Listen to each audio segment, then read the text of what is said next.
Hello and welcome back to the World of Anesthesiology podcast. This is your host, Nahal Saeed. Today we have the pleasure of having Dr. Jordan McNeil. He's a third-year anesthesiology resident at University of Arkansas Medical Sciences. And he will bring us today an article that he will introduce. Dr. McNeil? Thank you very much for having me. The article I chose is Misconceptions Surrounding Penicillin Allergy, Implications for Anesthesiologists. I chose this article because a common occurrence at the beginning of a case is finding that the patient has a documented penicillin allergy. Usually it's not entirely clear what that allergy was, but regardless, it seems like the usual way forward is to choose alternate antibiotic prophylaxis. And as this article makes clear, that is probably not the best way forward. So the reason we use prophylactic antibiotics for surgical procedures is that infections is very costly and increase the hospital length of stay. The default of antibiotics use is, in most cases, cephalosporin, Ancef, or Cefazoline, and this is related to some extent as a beta-lactam antibiotics to the penicillins. I think the article discusses two problems. Number one is the accuracy of reporting the allergy as an actual allergy. People report adverse reactions as an allergy. This article focuses on anaphylaxis because anaphylaxis is the reason things are getting haywire and expensive. By going through the Ancef or not Ancef, why, Dr. McNeil, cephalosporin are superior to the alternatives? The article highlighted a few reasons. Cefazoline, in particular, which is a first-generation cephalosporin, has the advantage of being excellent at covering gram-positives, which are our most common skin flora. Since they're so selective with gram-positives, they're also quite poor at killing gram-negatives, which is a bonus in this respect because the gram-negative killing by an antibiotic can lead to C. diff colitis, which is a complication if we start giving these other antibiotic prophylaxis regimens. In addition, it can also, it's very economical. It's one of our least expensive antibiotics. And finally, when we use Cefazoline, there's very few side effects. The dosing is fairly straightforward with either 2 grams or 3 grams for under 120 kilogram adults or over 120 kilogram adults. And combining this with few side effects such as renal toxicity that we see in vancomycin and hemodynamic instability that we might see with a bolus dose of clindamycin, it makes Cefazoline easy to administer before incision. So in general, it's more effective, as you said, and it's at the same time cheap, easy to dose. Hence, we deny some patients the benefit of Cefazoline or Ancef because we're afraid of anaphylaxis. Can you tell us the different reactions that can happen, allergic reactions that can happen to antibiotics in general? Yeah, absolutely. So the article highlights the different antibiotic reactions that they classify as either being IgE-mediated, non-IgE-mediated, or falling in one of the other categories, such as T-cell mediated or delayed hypersensitivity or immune complex mediated. So most of the time, people will avoid administering Cefazoline, especially if the patient has a history of anaphylaxis. So the commonly cited percentage cross-reactivity for this is somewhere between 4 and 10%.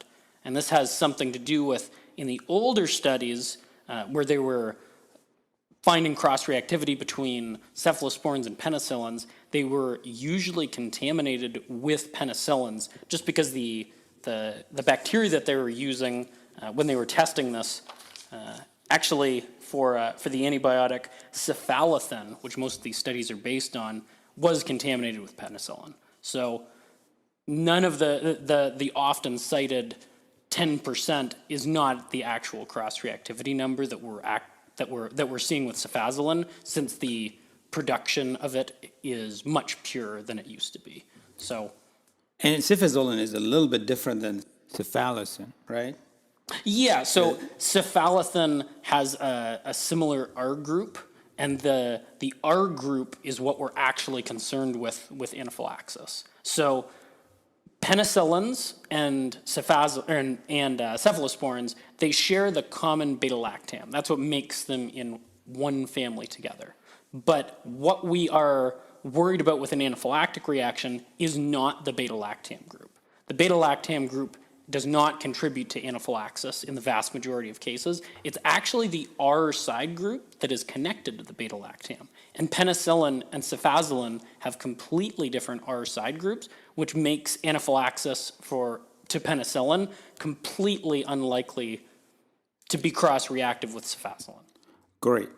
So we come to that we are going to anticipate the common, which is IgE-mediated reactions, and those are in the range of 4 to 10%, as you said, if the patient is allergic.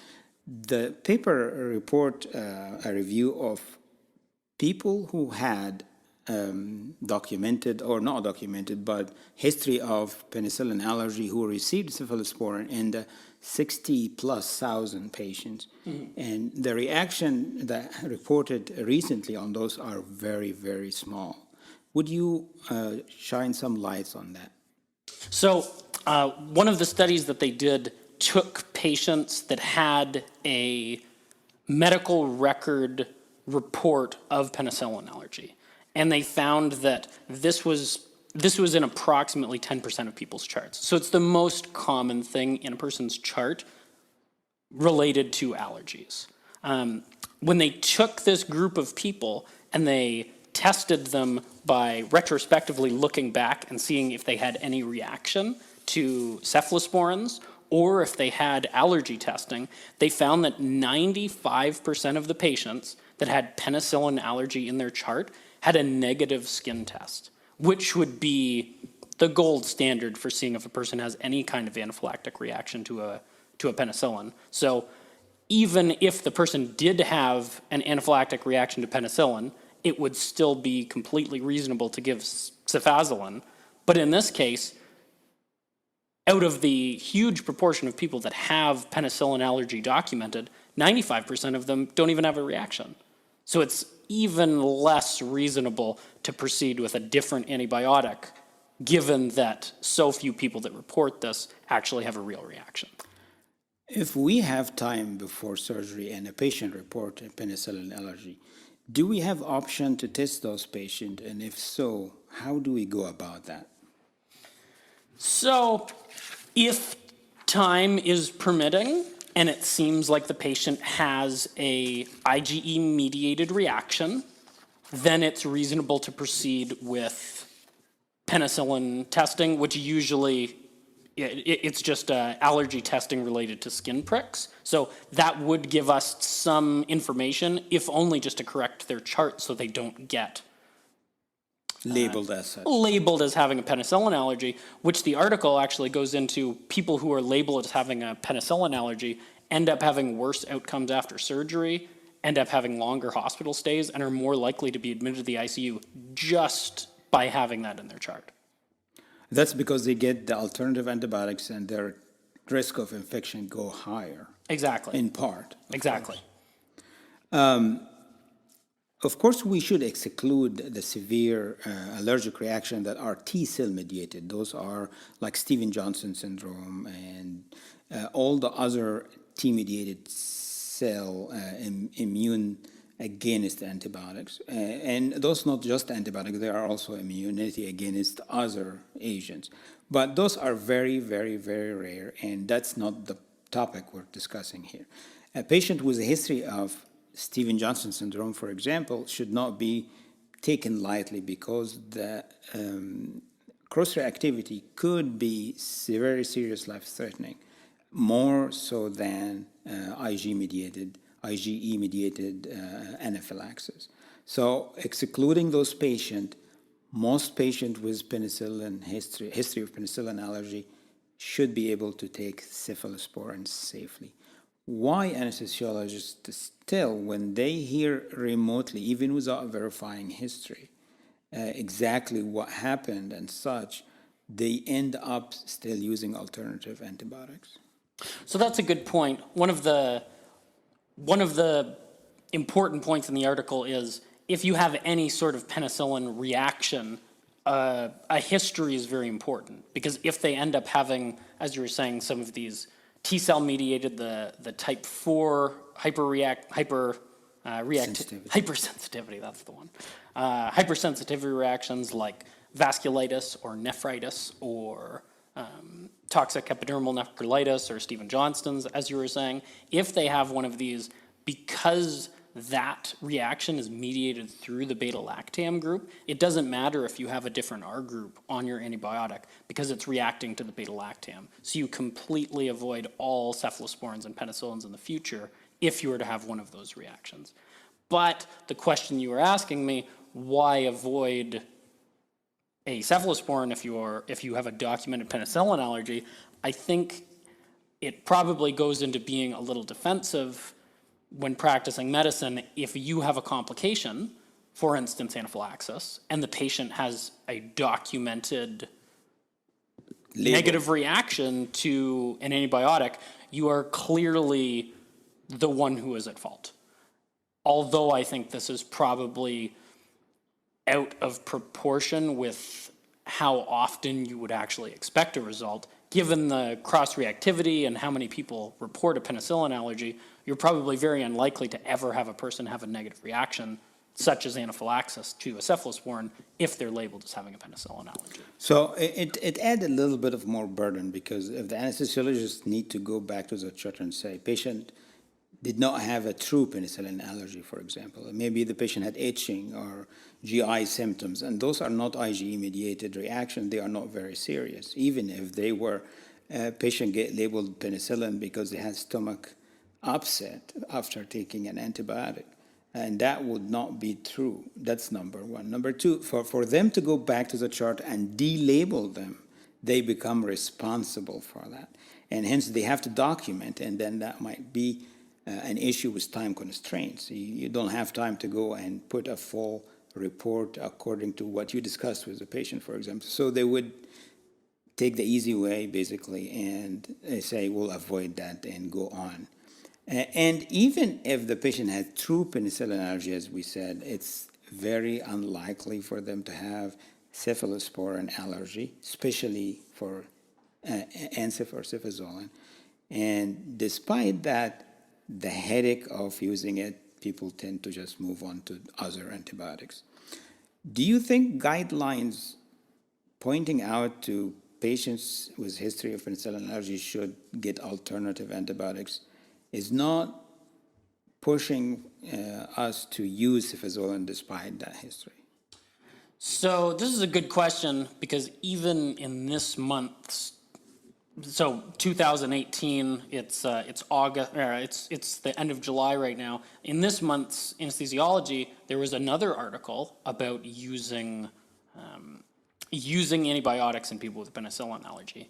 And despite all of the information in this article, and a lot of which they covered in that article, their algorithm actually terminates with, if you have anything more than a skin itch allergy, or a skin itch after, Reaction. If you have anything more than a mild reaction, you are supposed to avoid Cefazoline. So the guidelines are extremely rigid, and they don't really seem to take into consideration the absolute number of people that would need to get a Cefazoline dose and then have a reaction, considering clindamycin, vancomycin, which is commonly used as our backup alternative antibiotic regimen, is a poor choice for skin flora. Oftentimes with vancomycin, since we have to run it in slow to avoid hypotension or red man, they're not getting a adequate tissue penetration before incision. In timely fashion. And for all of these reasons and more, for instance, getting C. diff colitis, all of these things are much more serious than the remote possibility of having an allergic reaction to cefazoline. So it seems like our guidelines currently aren't really taking into consideration the most up-to-date evidence on the subject. So reading this paper, take us through a patient that come to your holding area with history of penicillin allergy or quote-unquote penicillin allergy. How do you proceed with that patient before you take him to the OR? So the article has a great little algorithm here. The first thing you're supposed to do is take a good history. So you want to know what symptoms they had, how much time has elapsed since they had this, why they had the antibiotics and the treatment. This is especially important because even people who have true penicillin allergies, oftentimes after a number of years, completely lose their antibodies for this. 5 years they drop significantly, 10 years is almost non-existent. Yeah. So even you can get penicillin, theoretically, if you would say. Very good. So after this, the algorithm divides. So does the history rule out an IgE-mediated reaction? So did they have a rash? Did this happen after 1 hour? Did they have a headache? Did they have diarrhea? All of these things are just dose-dependent normal side effects of an antibiotic, similar to having nausea with morphine. It's just dose-dependent and happens to most people at higher doses. So you document in the chart that revise the history and you say patient can get cephalosporin. Yeah, exactly. So if their history would suggest an IgE-mediated reaction, for instance, a sudden onset reaction to a penicillin or urticaria or symptoms of anaphylaxis or laryngeal edema, cardiovascular collapse, this would be a situation where you would try and get penicillin allergy testing if there was time for it. Usually in the perioperative period, there is not if the patient is already there for surgery. And if, regardless of if you confirm the penicillin allergy or not, the algorithm recommends giving cefazoline. So if they had to have a different cephalosporin, depending on the preference of the surgeon or the surgery that they were having for a specific prophylaxis, you would identify the R group of the cephalosporin that they were getting, and you compare that to penicillin, because some of the families of cephalosporins, particularly those in the first and second generation, share a similar R group, and you would avoid that. And the paper provide a table with group similarities in all categories of antibiotics, which could be very handy if needed. What if you confirm that the patient really had serious hemolytic reaction or Steven Johnson, for example? So, as we talked about before, if you have any of these type 4 hypersensitivity reactions, erythema multiforme, Steven Johnson's, toxic epidermal necrolysis, vasculitis, any of these, you would completely avoid all penicillins and cephalosporins, and you would document that so in the future they would not get any of these because they would still have the beta-lactam, they're still at risk of having a recurrence of that. The article mentioned that for the testing, there's a skin testing and there's an oral testing. The oral testing will probably require 6 hours, so they give them the antibiotics orally and they wait for 6 hours for reactions. The skin test is standard allergy testing.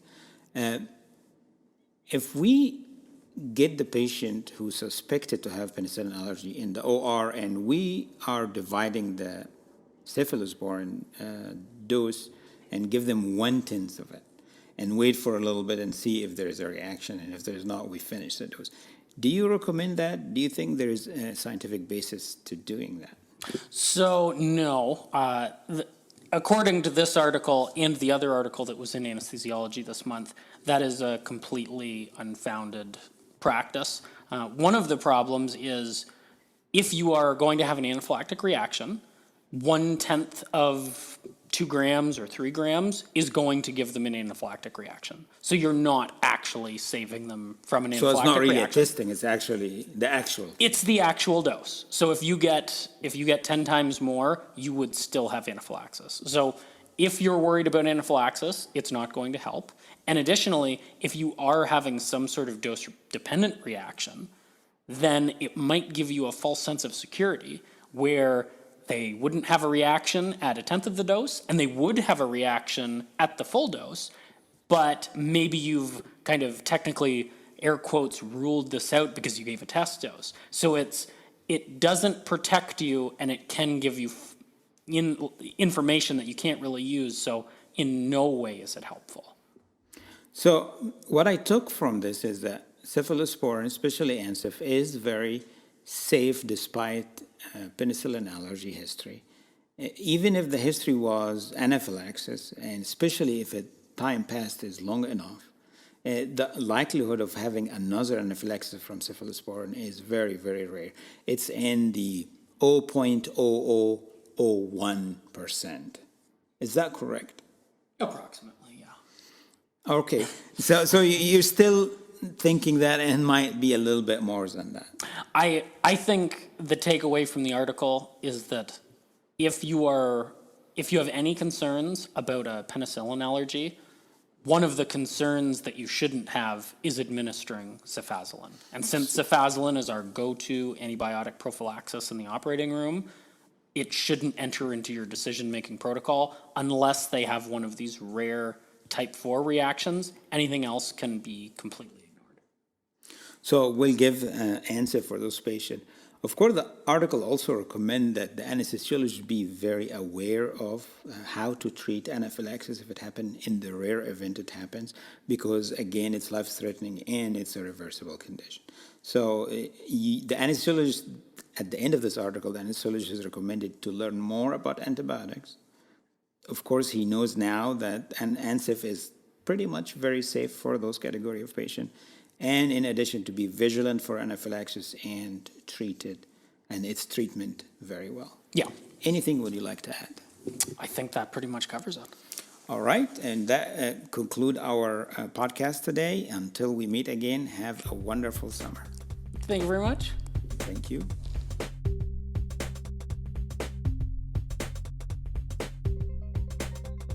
Views and opinions expressed by the participants on this show represent their own and not those of the institutions they work for. These views and opinions are not intended to be medical advice and do not take the place of peer-reviewed literature or personal medical evaluation.